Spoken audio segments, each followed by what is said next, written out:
Hello. Hello. Camera sorted out. That's fine. That zoomed in a Yes. lot more than I thought it would. Yes, it's quite small actually. Where's my face? There's my As long face. as you can hear and I can hear you, that's There we that's go. awesome. We're okay. I just ducked Yes. down. That's fine. Don't worry. Well, I'm excited for the live. Me too. Me too. How are you? Yes, I'm really happy. Thank you so much for saying yes to have a live with us at Roots. That's Honestly, not a it's problem. It's such a a pleasure. It's a thank pleasure. you. Before we start, I just wanted to know if you could introduce yourself to the people that are watching us.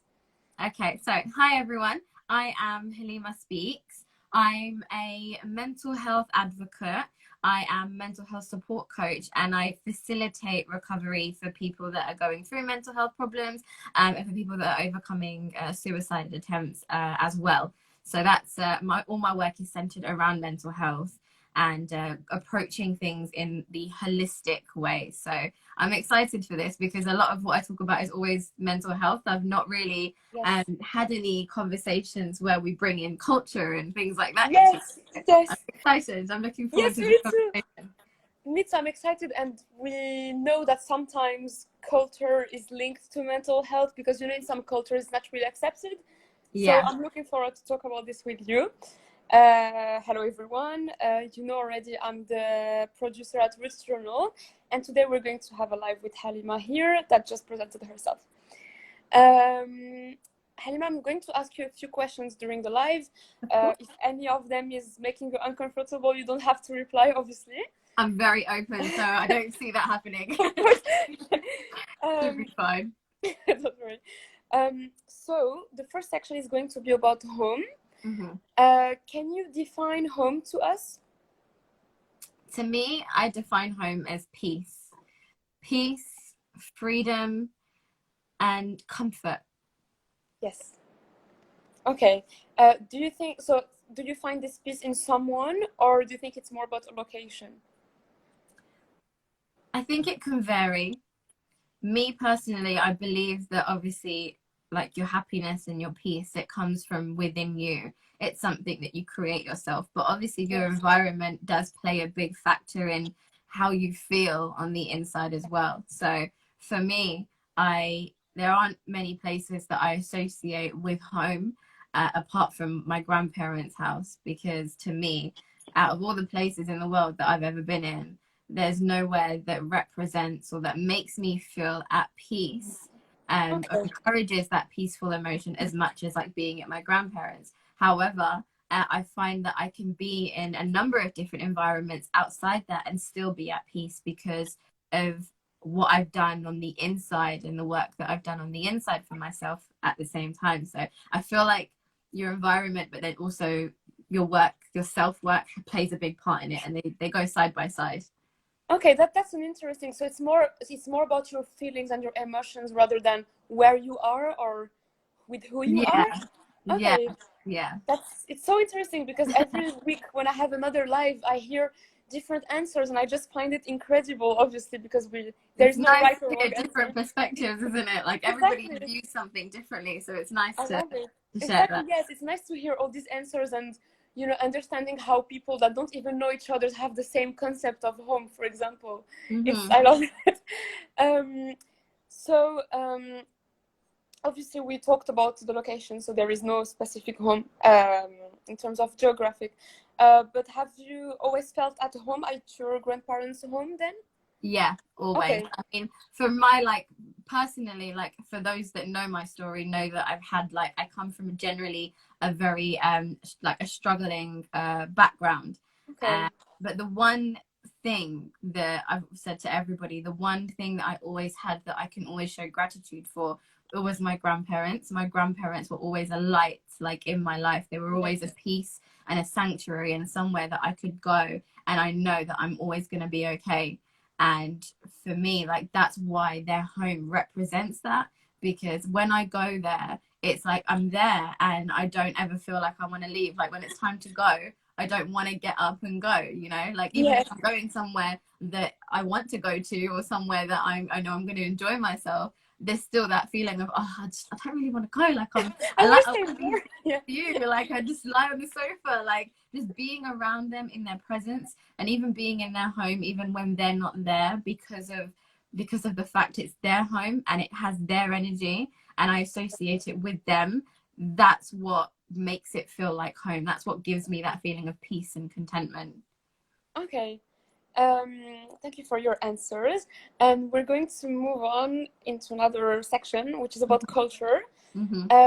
Can you define your culture, and can you give examples of your culture as well, if you have any, obviously? So I feel like it's hard to define culture as one thing because there's so many different aspects of it.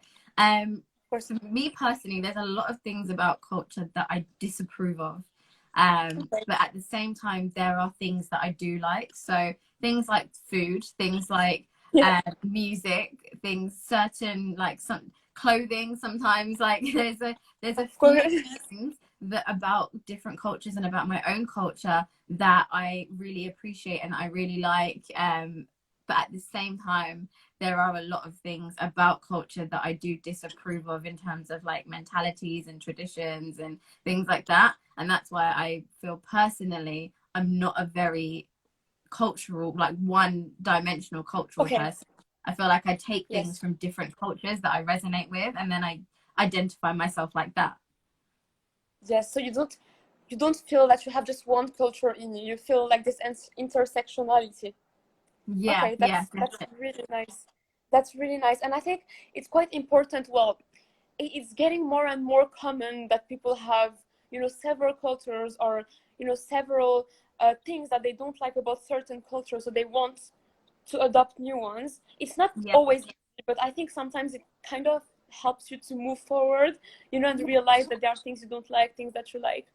But yes, I think that's a really important point, that it's fine to have different cultures and different traditions as well, obviously.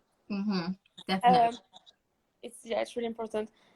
So the second question is, in your opinion, is your culture separate from your home, or do you think they're linked?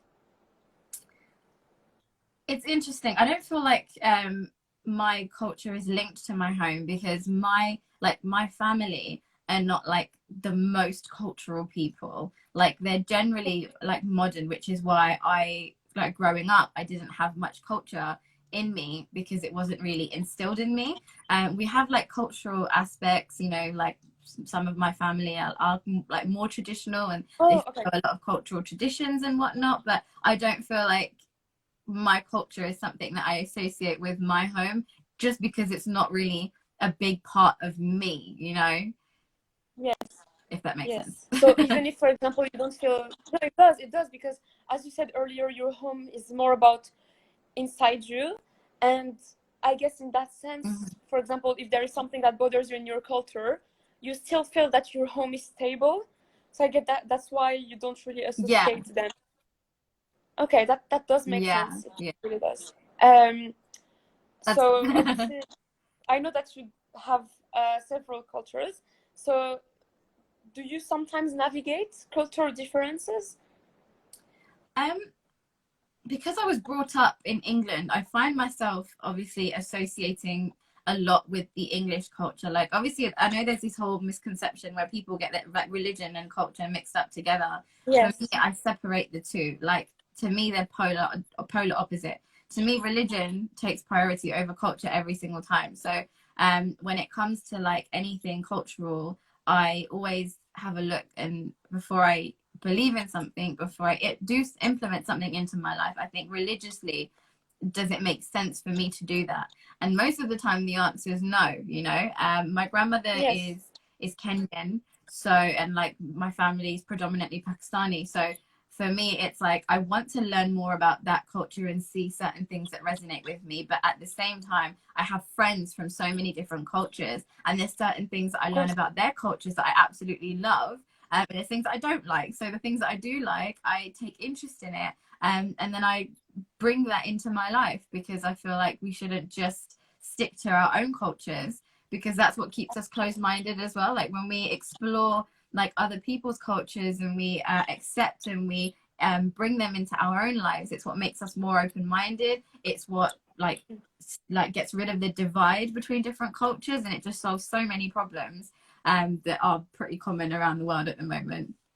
Yes, and I think it's the best way to learn about the world and about other people's culture is to actually talk to them.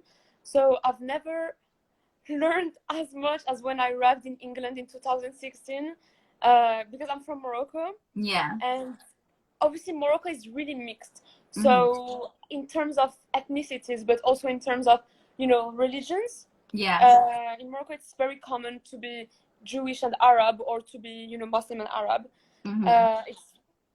It's fine. I know it's not the case in other countries. I did actually know that. That's, yeah, of course, it's very like common. And I think because of that, you know, I always used to travel a lot, but when I arrived in England and I actually lived with people that had so many different backgrounds, I realized how I learned so much with them. And I was thinking, I traveled so much, but I never, you know, had the opportunity to actually ask all those, you know, cultural questions to, you know, local people or, you know, young people. Yeah. It's not the same when you ask people when you travel, when you ask students, you know? Yeah. It's incredible. And I realized how the only way you can actually learn about other cultures and traditions as well is to ask directly. Obviously there are ways to ask, I guess, but I think but you know what, it's like if you don't know something, the only way to find out is to ask anyway, right? And at the end of the day, there's nothing wrong with asking, because it will give you a better understanding. It removes like questions, and it gives you clarity.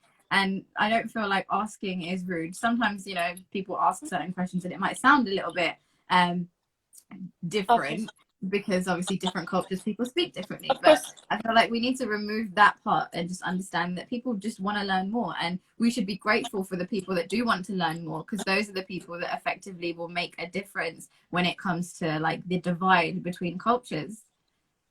Exactly. And maybe, as you said, people that think it's rude, they might think it's because, you know, oh, I've never got asked this question before, it's a bit weird, you know, and they don't feel comfortable about it. But I think if we normalize this conversation about cultures and, you know, traditions and religions, I feel like everyone would be aware and no one will ever feel uncomfortable about who they are. Of course, I know so many people in England, France, and other European countries who have you know, moved from Africa or other places in the world and have moved to Europe, and they never talk about their backgrounds because they don't feel really comfortable about it. Even some of my friends who are Moroccan too, and they tell me, oh, I don't want to say that I'm from Morocco. And I told them, why? Are you shy about it? Or, you know, and they just told me, no, it's just, I don't know, it's weird. Like, I don't want them to think that I'm in a box, you know? They think that people will associate them to certain people. But not everyone. It's sad that people, you know, have that viewpoint, but the only way that you're ever going to remove, if there are stigmas against your culture, the only way that you're going to remove that is by educating people. Because that's the thing, it's like people have beliefs because it's all that they're aware of. But when you educate people and you show them something new, then that's how you bring that awareness to light. They learn more, and then those stigmas get dropped. I've had that in my own life, you know, where I've had a certain, like, I've grown up around certain things and seen certain cultures in certain ways, so I've believed a certain thing about another culture. But then when I've progressed and I've, you know, moved on in life, and then I've met other people who have shown me a different side to the culture, then I've thought, oh, like, what I thought wrong, and it's opened my mind, and it's made me a better person, because I now no longer have this stereotype about this culture. Yes, and I think cultures, stereotypes and cliches are very, very common. And I think you're right. The only way to, you know, stop these cliches and people thinking a certain way about our cultures is to actually, you know, kind of cross these boundaries. I guess it's going to be hard and probably take time, but I think you do it too on your page, and you do it when you have conferences. I guess you talk about taboo subjects sometimes, and you have to do it, you know? We have to talk about it. If we don't talk about it, then nothing's going to change. It's like within my own culture as well, because a lot of Pakistani people are very close-minded. I've been that person that's literally come into my community and I've literally made people feel uncomfortable with the things that I talk about and the things that I share, because people aren't used to it. And in time, what that's done is, yeah, people felt uncomfortable at the beginning, but then it's lifted certain beliefs, like in my own family, to the point where now people are more comfortable and they're more open-minded, because I took the step to educate them when they weren't educated, you know. And if we do that for other cultures as well, then you break these stigmas, you bring people closer together, and then you obviously, like I said, you bring that divide in and it no longer exists. Exactly. And you see, it's very interesting because you said you started with your family, and I think you should always educate people around you first, and then you can, you know, make your circle bigger. But I think the most important thing is to actually talk to your parents, your grandparents, your children, your best friends, etc. And that's how it's going to change. You cannot, from the beginning, except if you're, I don't know, president or something, go, yes, I'm going to change this country. No, start from the small scale and start talking Always to start people. from home. Everything Exactly. starts from home. Everything starts home, from yes. you and your family and your friends. And once you start there, then you can, you know, outreach further. Like everything starts from home. That's your environment, you know. It is, yes. And as you said, it's, yeah, it starts from yourself. So it's just incredible how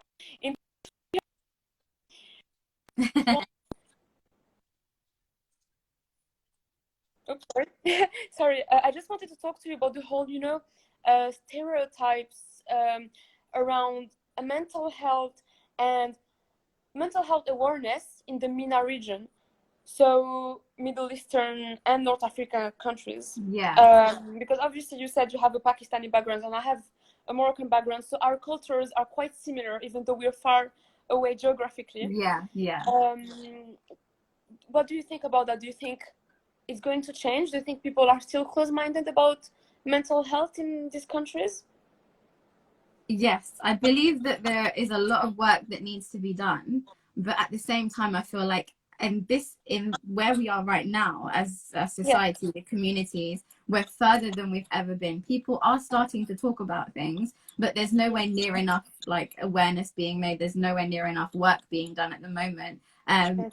I have hope in everything. So I have the hope that one day things will be different. People will be more open-minded. These taboos and these cultural stigmas will be gone. But obviously, it will only happen if we continue to do the work that we do and we inspire other people to talk, because one person can't change everything, but one person can influence another person who influences another person. And then collectively, together, you can make a difference, you know?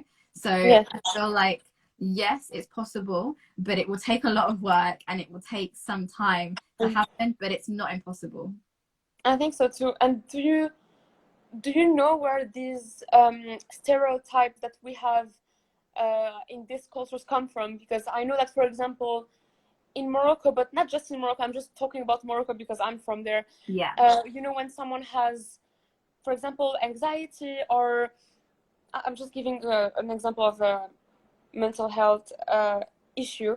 For example, when someone has anxiety, everyone says, oh, you're exaggerating, it doesn't exist, or oh, you know, you should just go for a swim, it's not a big deal. Or people start laughing and they say, oh, you're crazy, things like that. And I was wondering if you ever thought about that, and if yes, do you know what's the source of it? Because I always think about it, and I'm just wondering, what did we do wrong in education for us to start thinking all these stupid things? I like talking about this. Do you know what it's like? The way that like my own experience is that I've also like had to deal with these really twisted cultural beliefs. So like when I had depression, when I had really bad anxiety, especially in like the Asian communities, they throw things around like, you know, you're possessed by a jinn, or somebody's done black magic on you, and like they think of all these extreme cases before they actually can sit down and take the rational opinion and go, maybe she's just not well, maybe there's just something wrong. Like, you know, we break our legs and that's a physical injury. If there's something wrong here, it's a mental injury. It's an injury, it's just a different type of injury, and it still needs to be treated as if you're unwell, because that's what the fact is. is. Like, you're just not well. There's nothing crazy going on. You're unwell. Your brain is not functioning how it's supposed to function. And you need to get the professional support and the professional help to fix that problem. That's it. But because of the lack of awareness and the lack of education that is in our cultures, that's why they have these beliefs, because they just don't know any better. You know, it's a generational thing. It's like my grandparents, for example, had this belief that they passed down to the generations. And unless somebody comes in and actually says, no, I'm going to change these generational beliefs, it's going to continue, and it's just going to carry on and carry on and carry on through the generations after us. So that's why, like, personally, I took it upon myself to be that person that breaks these beliefs, because I don't want, when I have children, I don't want them to have all of these toxic beliefs. I don't want them to pass that on to their kids and to their kids, because I know different, I know better. And it would be wrong of me to know better and then just to keep it to myself. You know, you have to, if you know better, you have to tell, you have to show people, you have to educate people. That's the only way that we're going to change the world in our communities, is by actually saying that, no, it's not like this. This is how it is. This is how it is, yes. And as you said, we have to spread the word, and then it's going to change one day.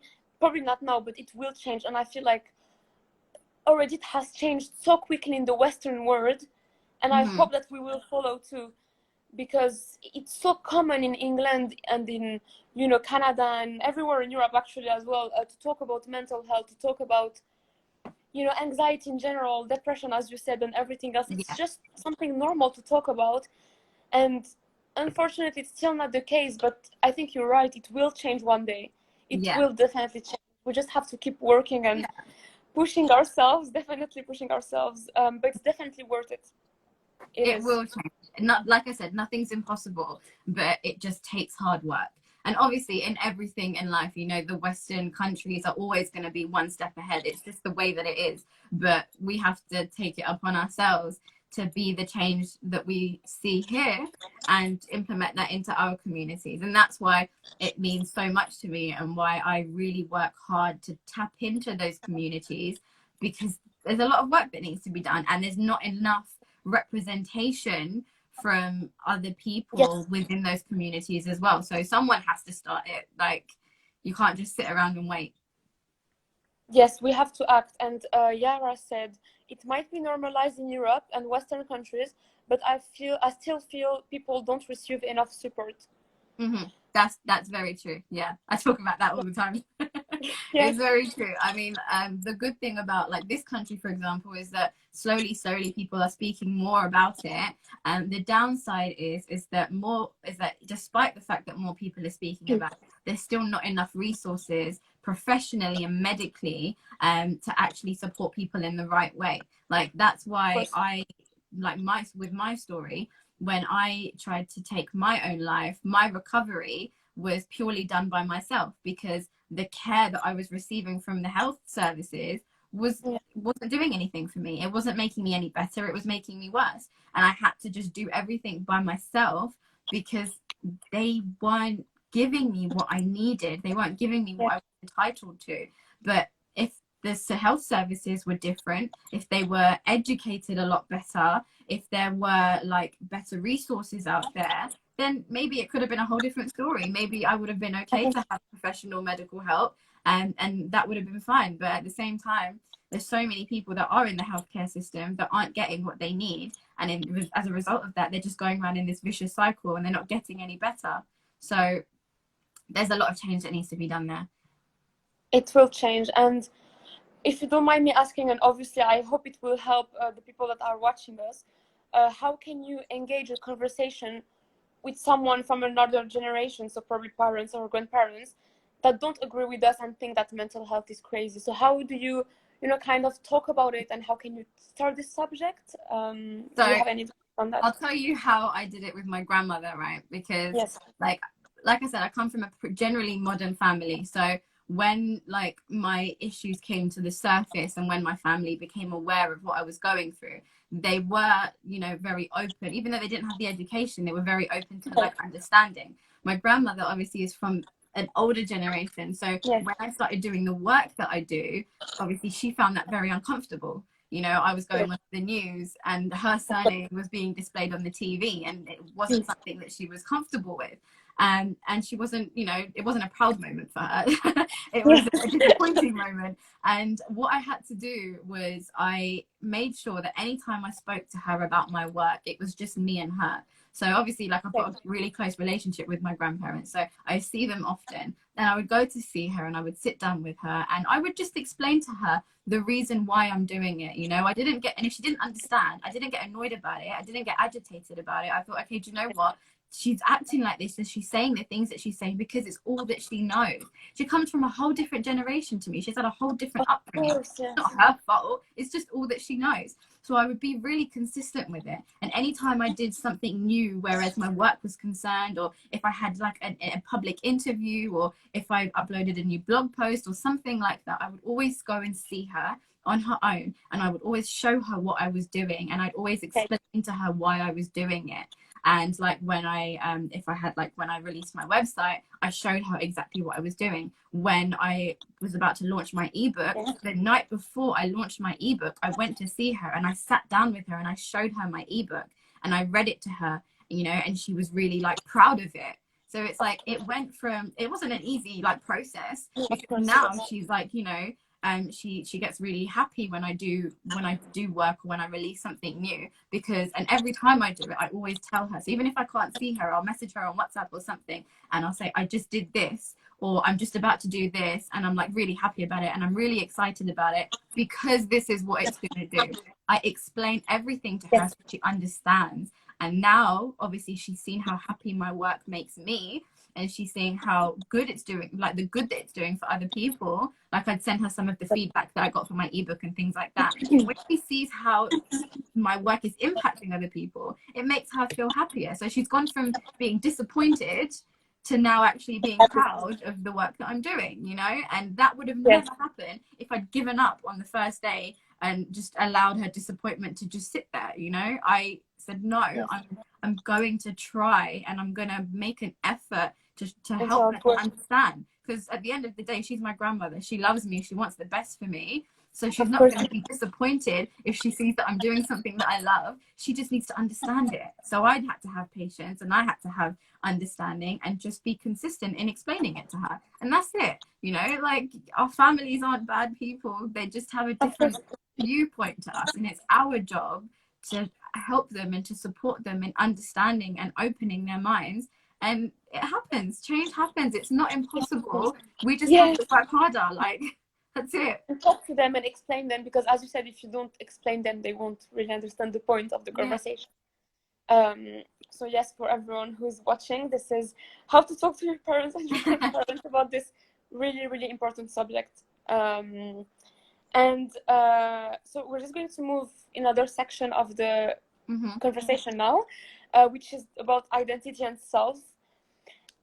So have you ever experienced difficulty finding yourself when you were young, or recently? It can be at any time of your life. Yeah, I had a major identity crisis like growing up. Obviously this then relates back to culture. So I obviously, like I said, I come from a Pakistani background. I grew up around like hardly any Asian people. I grew up around Black people, around white people and other cultures, but never my own. So I knew about everybody else's culture, but I didn't really know that much about my own. So funny story, I literally thought I was full English until I was like 11 years old. I was 11 years old and I started high school. And my best friend in high school, I met in year 7 when we were 11 years old. She was Bengali. And she asked me where I was from. And I said, England. And she was like, no, but where are you from?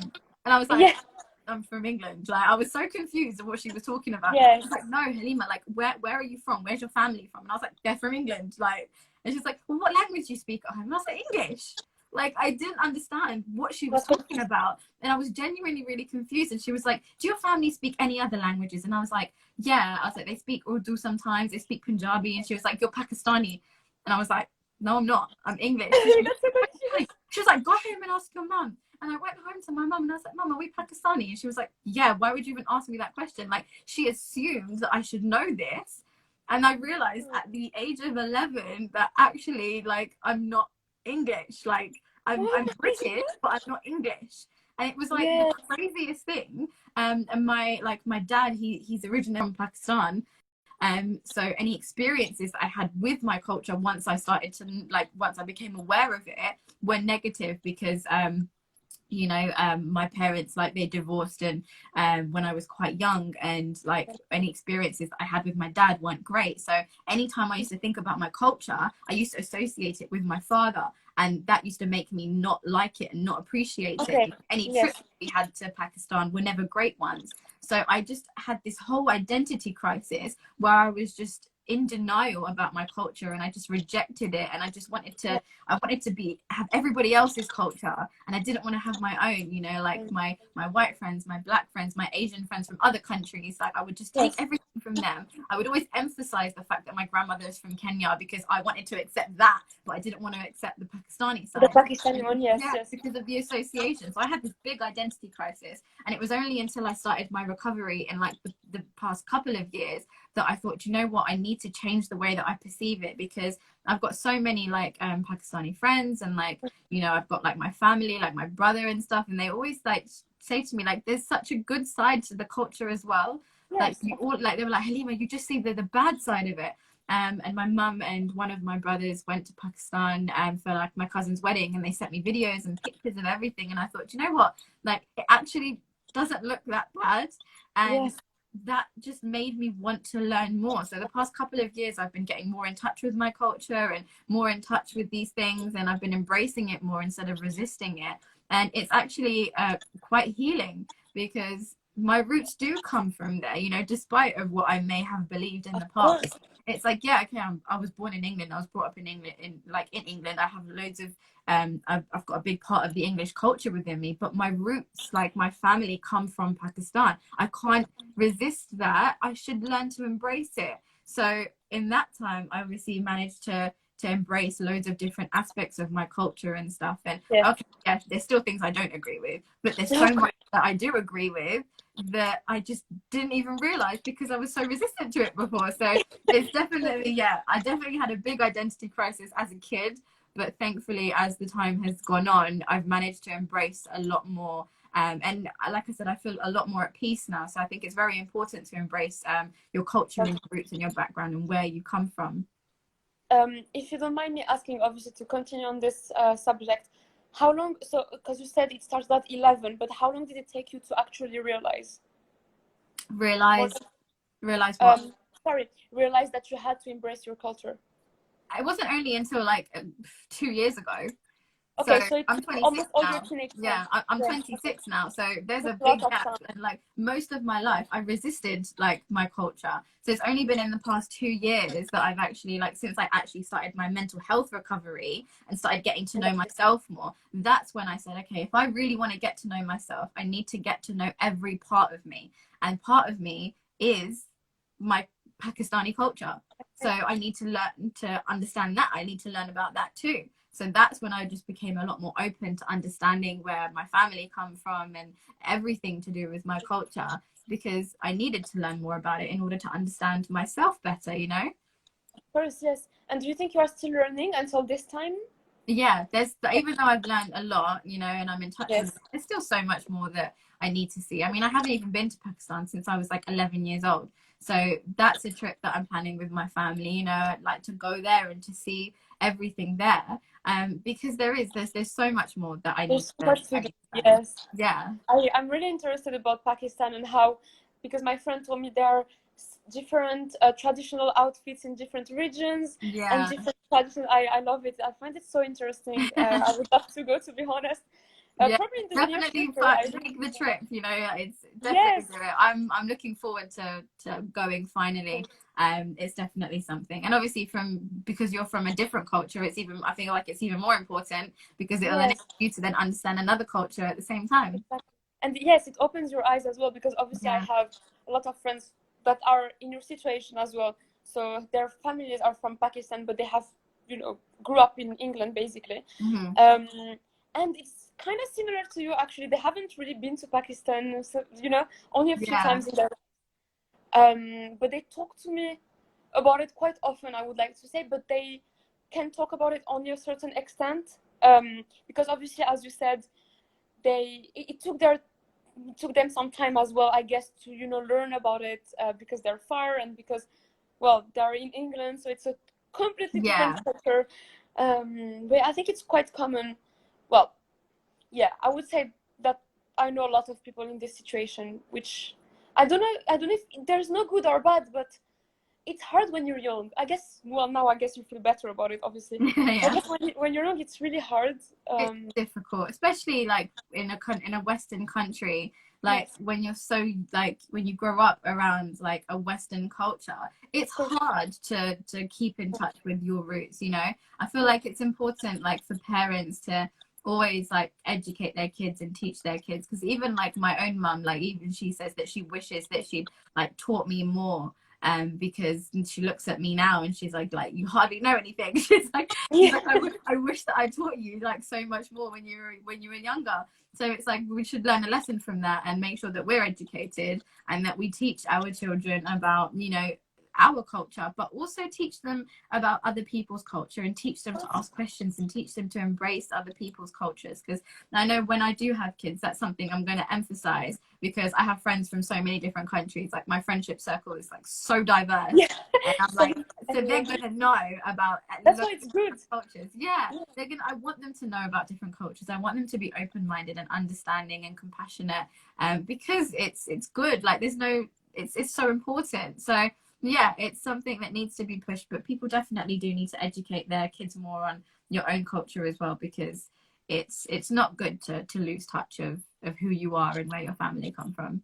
Yes, I think it's a major issue in some Western countries that people that have different backgrounds want sometimes to kind of ignore this background. They want to say, okay, no, I was born in France, so I'm French, but I should ignore my background. And it's really common that people from North Africa go to France. They were born there, they grew up there too.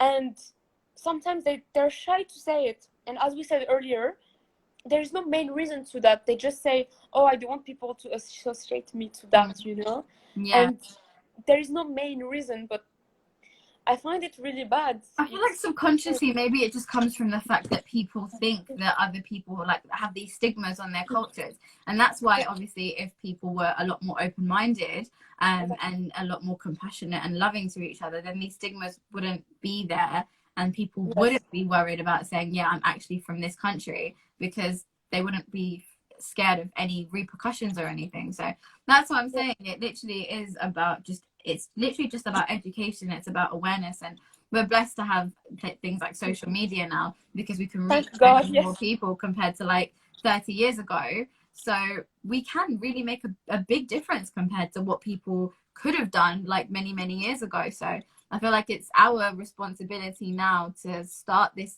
change and start making these shifts, and start making this difference, because it's a big world out there. So there's a lot of work that needs to be done.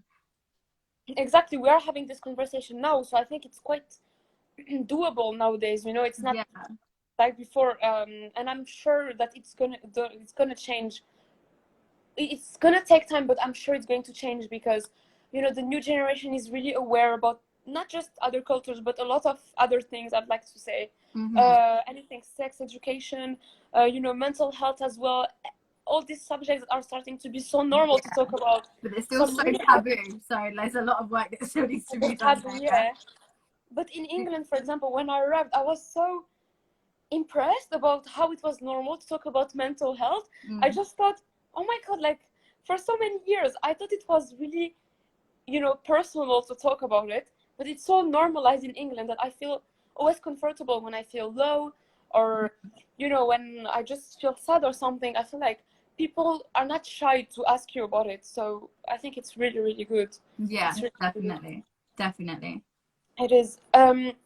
So one last question about identity and self, and then we're going to move on to another part. Okay. So do you think your culture and your heritage, has informed your identity? And if yes, can you explain how? Um, I don't think that the two have had much influence on me, to be honest. I Okay. mean, my identity is something that I feel like I've created by myself. Like it's like what I was talking about earlier when Yeah. I growing up, you know, I took things from loads of different cultures and I have my own beliefs. And especially like with the self work that I've done, like in the past couple of years, I've done a lot of rewiring. So a lot of beliefs that I may have had like in the past, I've like changed the way that I think like drastically. So I don't feel like culture or heritage have really had a big have implemented maybe like any sort of like how my identity is basically. Yes. Obviously there's parts of me that embrace my culture and other cultures, but like I said, there's parts of me that haven't, like, that just have no interest either. So my identity comes from me, it comes from the work that I've done. I've created my own identity, which is just centered around what aligns for me, what I resonate with, what makes me feel good. It's not really centered around a certain culture or a certain heritage. It's just how I feel. Okay. Thank you for the answer.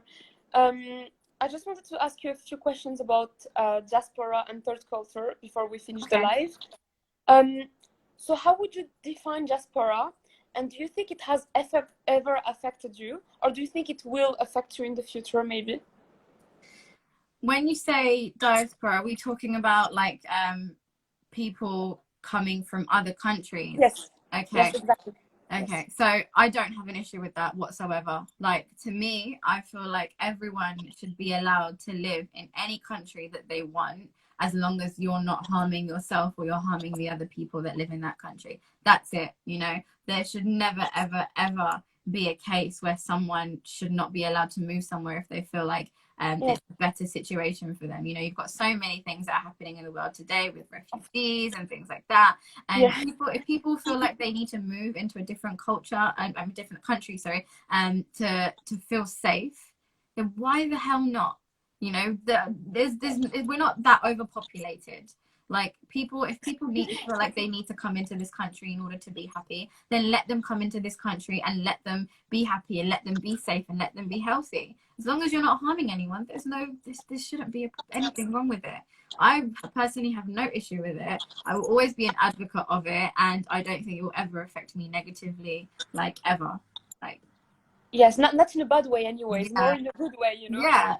I love the fact that, you know, people can come in and different cultures can mix, and we can, as a country, we should feel grateful and happy and proud that we live in a country where we can actually provide people with safety. It should be something that we Yes. celebrate, not something that we use as a way of turning people, like turning us into prideful, arrogant people, and, you know, like shunning people out. Like, we have something that we can Yeah. use to support people, so just do it. I think it's really important to, emphasize the fact that thanks to diaspora, we learn about cultures, we learn about other people, we Yeah. learn how we can help other people as well. And I know that not everyone thinks like us. I know that some people say, oh no, like we should all stay in our countries and things like that. But no, it's 2020, and obviously it's so normal now to mix and to go Yeah. abroad and to live abroad. I think I have been affected by diaspora because obviously I live in England now. Yeah. And I'm so grateful for it, you know. I think, well, I hope that someday it's going to change, because I know that a lot of people who are my age or your age as well still have this old mentality and, associate diaspora to issues or associate diaspora to, I don't know, aggressive people, but it has Yeah. Yeah. nothing to do with that. It's, Yeah, I think a lot of people, they look at things like terrorism and stuff like that, and then they just grab onto that one thing, and then they use that to like influence all their beliefs and all their decisions. And well, not everyone that's going to come into your country has that intention in mind. Then there's plenty of times where people from England have gone and moved to different countries. You don't see them making a big deal out of it. Like, they're not getting annoyed, all these English people coming into our country. Like, no, they don't care. So why should we then care when they're moving into our country? Like, if you can do it, then so can they. exactly. It's not like they're harming anyone. They're just, Yeah. having a better life, for example, in England, and as you said, maybe they're healthier, maybe they're happier as well. I don't think it should be an issue, but this is a really taboo subject, especially when I talk about it with white British people. They always get really not often, but they're really shy about it, to talk about it. But I'm always trying to push the subject, I'm like, no, we have to talk about it, it's normal to talk about it. And they're just really shy about it, and they say, oh, I don't know, I have no opinion on that, actually. Yes, yes, a lot of people are afraid to speak their opinions because they're scared of the repercussions. Like, there's so many like white English people that I know that have that same belief that I do, and they like what they're accepting of it, and they think it's good that people should be accepted into this country and things like that. But then obviously they're afraid that people like them who have different beliefs will perceive them to be in a certain way, and people are just a bit too afraid of the opinions of other people. And that's also another big problem, is that people are too scared and worried about what other people think, that they're not being true to who they are. So that's another stigma that needs to be broken. That's another one. Yes, it has to be broken ASAP. We might make a post on that, and if we do, I'll definitely send it to you. Yes. So I just wanted to talk with you about third culture. This is the last section of the conversation. Do you have any examples of any third culture that you feel that you have? And can you also talk about how your British culture has merged? So I don't feel like cultures have like merged together, because the best thing about cultures is the fact that they're so different. So I feel like they can integrate, and that we can be accepting of each other's beliefs and each other's traditions. But I don't feel like anything really integrates, to be honest. Like, the English part of me and then the Pakistani part of me are like so different, but I embrace both of those parts, I embrace both of those parts. Like I said, I've got friends from so many countries. I've got English friends, Pakistani, Bengali, Bulgarian, African, Algerian, Indian, Turkish, Arab, German. Like, I've got so many countries, and we're so different in so many ways because of our backgrounds, right? But we all get along so well, and we all have great relationships because despite our differences, we love and we accept each other for who we are, and we respect each other's differences as well. Like, I've got so many different opinions to like my friends from other countries. We think differently, sometimes we dress differently, sometimes we have different opinions about things, but regardless of that, we respect each other and we embrace it. And I've got friends from other countries who really like my things from my culture, and there's certain things that I like from everybody else's culture as well. So like for me, I feel like just accepting people for their differences, that's the most important thing. And that is and like, I don't think we can merge cultures, but we can definitely accept them and live in harmony amongst them. Yes. And it's weird how, I don't know, maybe I'm just overthinking it, but obviously now I've lived in England for 4 years, and I feel like I kind of have a British culture. It's really weird because obviously I didn't grow up there, but at the same time, for example, you felt that you were closer to your Pakistani culture just a few years ago. And it's the same for me. I'm starting to learn more about the British culture, and I don't know why and the how, but I feel like it's kind of getting into my personality sometimes on some aspects, I guess. But I would say that it's really, really complicated, to play around all these cultures, and sometimes you have to justify yourself sometimes. Maybe it happened to you as well, but for me, well, since I'm in England, a lot of people have told me, oh, you don't look Moroccan, or you don't look Muslim. Even someone told me that. Or another time, a girl from that, right? Or I have a friend who was from Nigeria, and as a joke, she told me, oh, you don't look African. But I don't know why it offended me. I was so sad afterwards. I told her, like, what did you mean? Like, I don't know, it hurted me so much. But yes, so I think sometimes it's hard because there is this, and also sometimes I pass as white. And I'm not saying that it's bad. I guess it's obviously it's no one's fault. It's not my fault, but it's not other people's fault either. But I would say that sometimes I'm just thinking about it, and I'm wondering, like, oh my god, this is so bad. Like, did I ever take advantage of that, and things like that? Because I know, because obviously I'm Arab, so Arabs are Caucasian, but I know that I'm not white.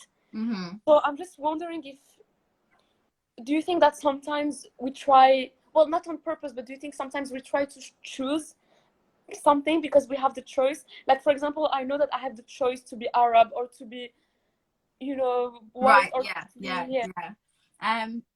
I feel like because it's something that's like different cultures are something that is new, and obviously like where we are as a generation, it's probably like the first time in history where people have been able to interact with people from different cultures very freely. So it's new and it's exciting and people want to learn about other people's cultures. And obviously sometimes that makes people, like neglect their own because they're so busy trying to learn about everybody else's. I don't think it's a bad thing either way. Like I said, some people resonate with other cultures more than they do with their own, and that's okay. If that makes you feel better, if you're happier over there, like following that culture or like taking traditions from that culture, then that's okay. Like, just do what makes you happy. Like I said, there's certain parts of other cultures that I've like seen that I've resonated with more, and I've implemented certain things from those cultures into my life, or some of my friends from other countries have told me about traditions that they do in their families, and I thought, oh my god, that's great, I wish my family did that, and things like that. And it's okay, like it's not a big deal. It's okay. Yes, that's true. We shouldn't follow. Also, put it out that Africa isn't a country. I know it's not a country. What I meant by that is that I have friends from different countries within Africa, but Yes, and that's why afterwards you said Algeria. Yes, I am a witness of that. And then Yara said something really interesting. It's hard because being white passing, yes, has privileges, but you feel so sad when your own people say to you that you don't look like you belong, not Arab enough for Arabs and not white enough for English people. Yes, it happens every day. A very toxic thing, because when when obviously what Yara said is that sometimes she gets told that she doesn't look Muslim, like it's because people have this whole like generic view of what they think a Muslim is supposed to look like. And I've had this, like I was literally somebody that I used to work with, I worked with them for like maybe around 5 or 6 months, and they didn't even realize that I was Muslim until it was Ramadan and I was fasting, and they were like, oh my god, you're a Muslim. And I was like, yeah. And they were so shocked by it, and they're like, oh my god, like I didn't know. And even though like I wasn't doing any, like I was just being me and I was living my life and I was working as normal, but they just didn't assume, like they just assumed that I wasn't Muslim. And like because people probably have this perception that a Muslim is supposed to look a certain way and they're supposed to behave like, maybe, I don't know, people think that Muslims are supposed to be like really reserved, and I'm a really outgoing person, like I talk to everyone, I'm very like bubbly and I laugh around and stuff like that. So because of things like that, people just assumed that I wasn't a Muslim, which okay, it's not a good thing, but obviously again it's just down to their general awareness, and again it comes down to just educating. Like everything comes down to educating people and bringing things to people's awareness. Like we can't expect people's beliefs to change or their opinions to change or the way they talk to change unless we just educate. So I didn't get annoyed by that. I get people all the time that tell me that I don't look Pakistani, that they could be, I don't look like a Muslim, like things like that. And I'm okay with it. I'm like, okay, fair enough. Like that's what you think, like because you have your own perception. Like I don't have a problem with it. I accept it, the fact that they think that, and then I just do my best to educate them and go like, well, what do you think a Muslim's supposed to look like? And then we have like a conversation about it, and then they understand and they open their mind, and then you leave them in like better than who they were when you saw them in the first place. Exactly, and I love what you just said, because you explain it to them, but not in a rude way or anything like, oh, you don't know anything. No, you're trying to be calm, which is, well, you are calm, sorry, apologize for that. You are calm, and you are being open-minded about them, not being open-minded, and I think it's the best way to be. You have to. You can't get angry with people for just thinking differently to you, because we're not all the same people, and what a boring world it would be if we were all the same. Like if we were all the same, the world wouldn't be like, I dread to think what the world would be like. Like our differences are what makes us great. And if somebody does have like a difference in opinion, or they're not as conscious as you are about a certain topic, just educate them. Once upon a time you didn't know the stuff that you know now. Like once upon a time the stuff that I know now I didn't know, and there were people that knew better than me. But if people turned around and started, you know, belittling me because I didn't know as much as they did, like that wouldn't have helped me to grow.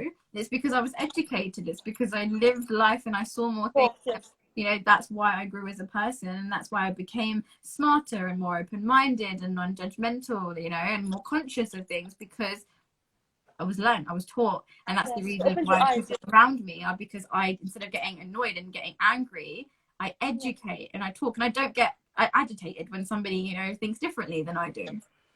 Of course, and we're all different. And yes, I agree with you. That's why, you know, this world is beautiful, because we're all different, and this diversity makes, well, first, the world amazing, but also we are so lucky to live in England, and London is the most diverse, you know, followed by New York and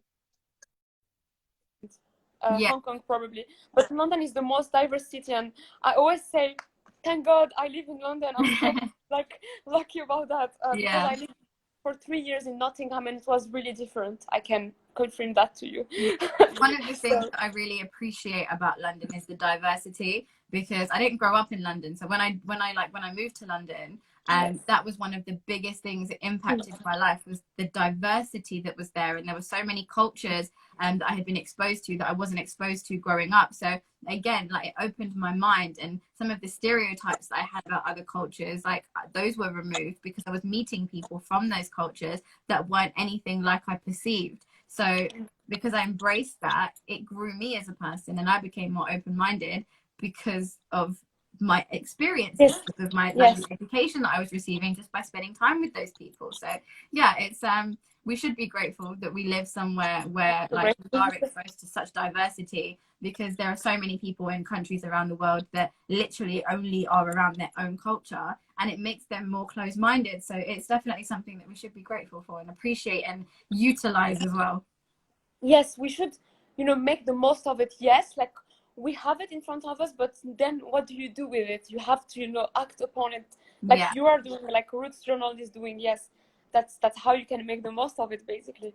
Yeah, definitely. And not die stupid, as we say in French. Literally, you learn every day, and I'm so happy to have this live with you, because we talked about, you know, very taboo subjects, maybe in both of our cultures, but it's so free to talk about it over social media. I'm so happy.